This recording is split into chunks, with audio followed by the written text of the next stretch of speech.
Hi there, Serial Trader here. Let's have a look at Bitcoin as it's been quite a while since we did an update. Alright, so let's start with a blank chart here. And we're just doing this structure from the all-time high here on Bitfinex at 19,891, okay? And we're just going to view this. Fresh start, clean start.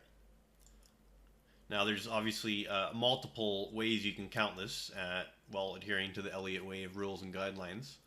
But I'll stress importantly that none of them would have this as an impulse decline that basically spells the end of the asset class. Quite the contrary.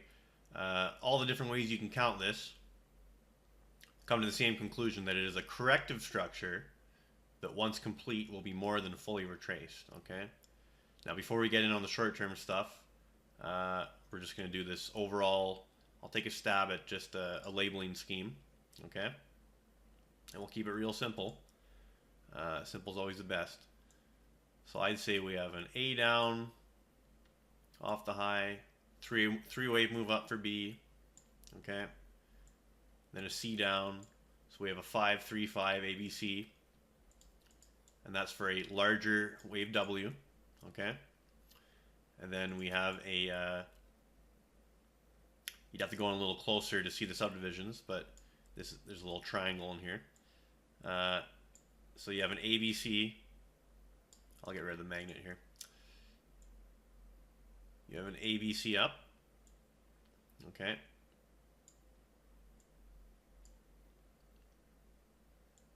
ABC up like that.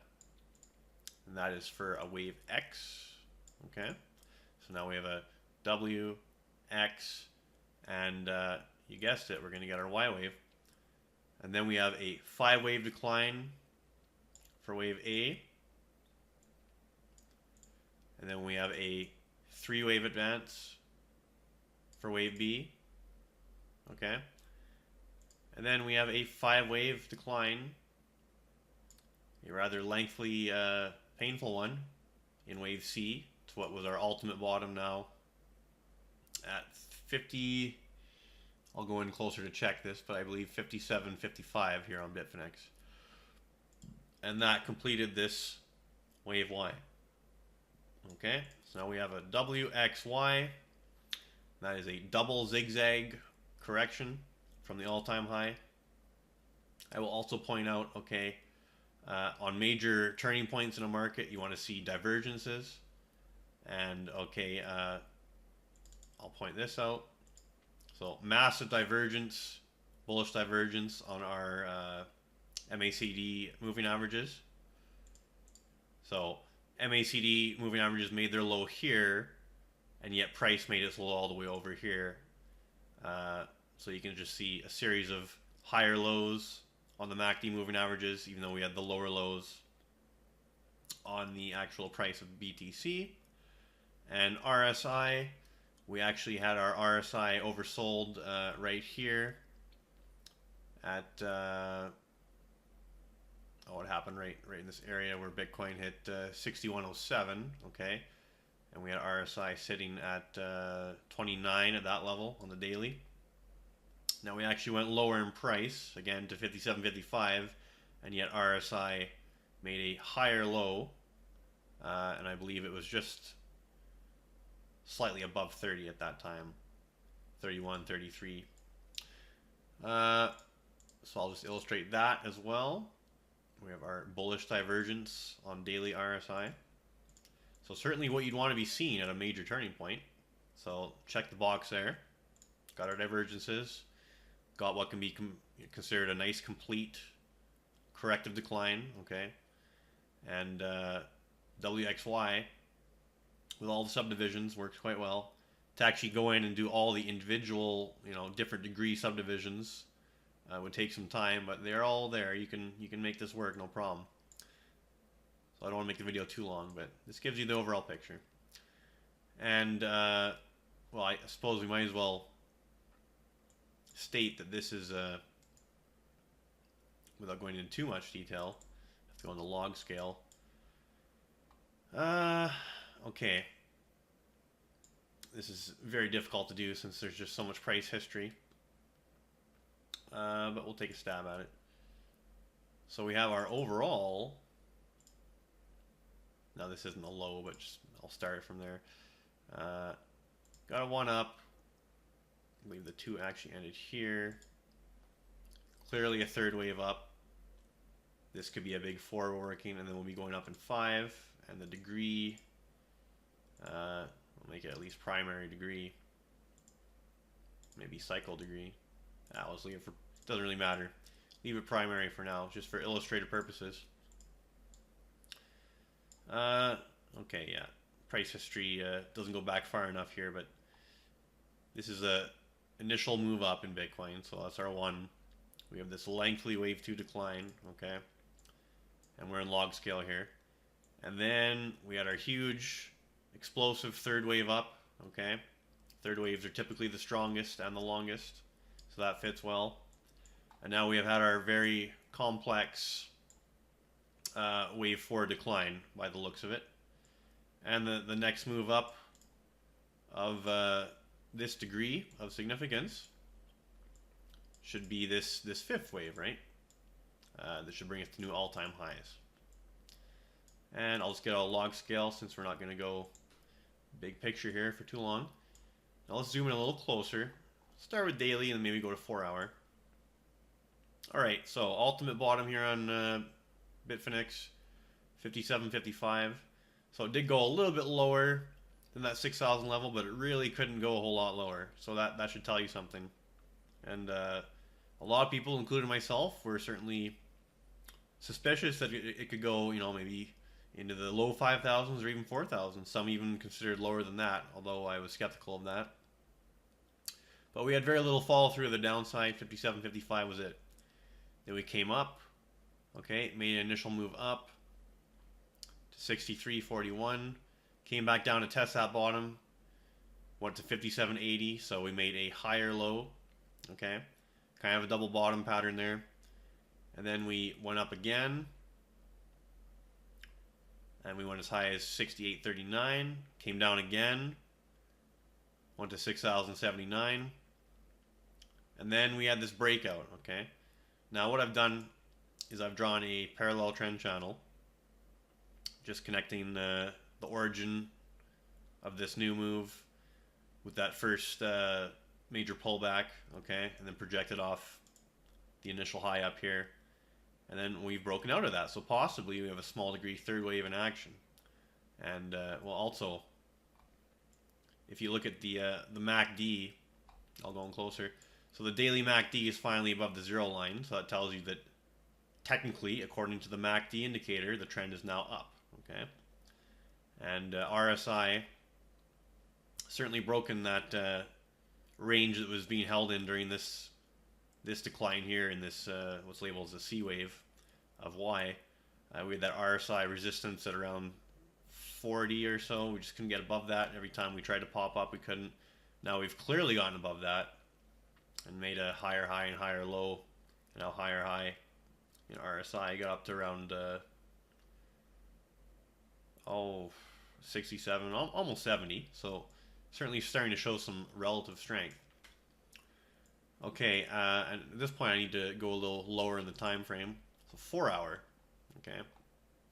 Now the question is, if we have a hard bottom, and I'm not saying we do yet, but there's certainly starting to be technical evidence that we do.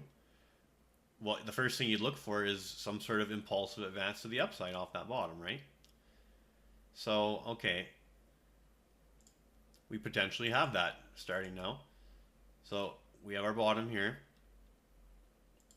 So possibly a 1 up, 2 down, and maybe a 3 up here, and then we have a triangle A, B, C, D, E, and then a 5 up. So 4 ended there, and 5 up, and let me just get the degree down appropriately here.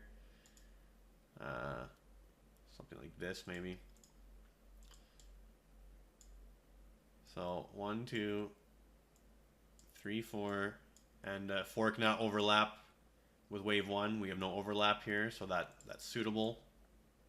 We have our 5, and now maybe we have our ABC down Okay, so potentially an ABC down, and so this might be a larger one, larger two. Let's illustrate that. Okay, so larger one, larger two. Get our 3, 4, 5 just off to the side here for now. One higher degree, so minor. So possibly one up, two down. And what did we do for a Fibonacci retracement? So off our bottom, this is our wave 1. What did we do for a wave 2 retracement? Well, we came in between the 618 and the 786 retracement. And other than this little spike down, largely holding around that 618 retracement. So that's a very typical wave 2 retracement. Okay, so starting to build a case that maybe we have a developing 5-wave sequence. Then we've been coming up, okay, and okay, so what I have is some fib extensions, some relationships. So we have a 1 up, 2 down, so I have the length of 1 off of 2 here. So we've exceeded that. Now I have the 1.618, which would be a typical wave 3 relationship to wave 1.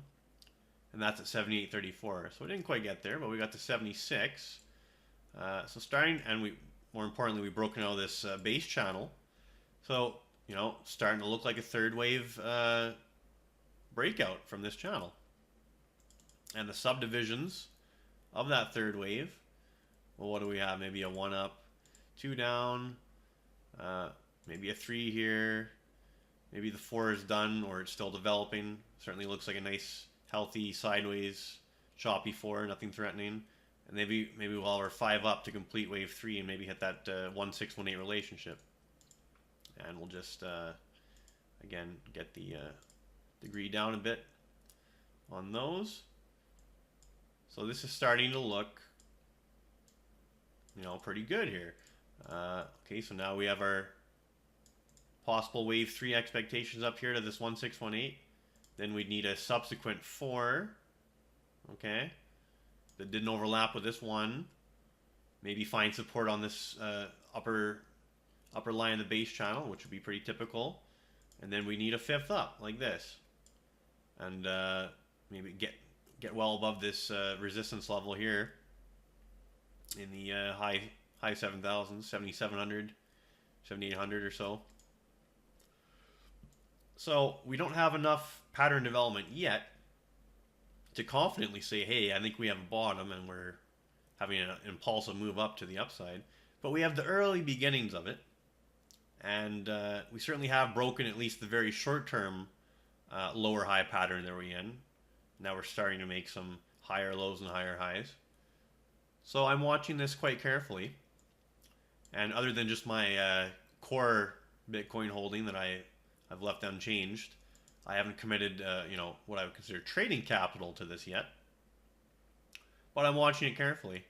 And if we do get a nice, mature, you know, proportional, good-looking 5 up, if we get that, and then we have a, you know, nice corrective 3 down, okay, if we get this, then I will be extremely interested in once again taking a stab with a much bigger position. So that's where I stand right now in Bitcoin. I don't consider necessarily anything actionable here from a trading perspective. Good for you if you bought down here and you know, got this pop. That's fantastic. But for me, I want to really see this prove itself, because the thing is, if it proves itself and does a nice 5-3 and starts coming back up, I mean, we just have so much upside after that. I'm not worried about missing, you know, this early little basing stage that we're in. There's plenty of upside to catch, and at least your confidence level, if this actually comes to fruition, is much higher. Because otherwise, we could just have a you know, 3-wave move up and go back down again. So far, we only have three, overall moves. We have a up, down, up sequence, right? I know, it looks promising that we have a 3 in progress because of breaking out of this channel and the sharp slope it has and the fact that it's longer than 1, all these things. But until we actually have the 1, 2, 3, 4 non-overlapping 5, until we get that, and then the 3-wave decline, we don't know yet. This could just be an ABC up, like so many other ABC ups, like this ABC up, this ABC up, this ABC up, even this overall structure proved to be corrective. There's just been so many 3-wave advances that rolled over. There's ABC up, ABC up, ABC up, right? There's too many of those. So this could just be a larger version of that. This could just be a big ABC up and then down again, although it's looking less likely because of all these technical things happening simultaneously. So continue to watch this.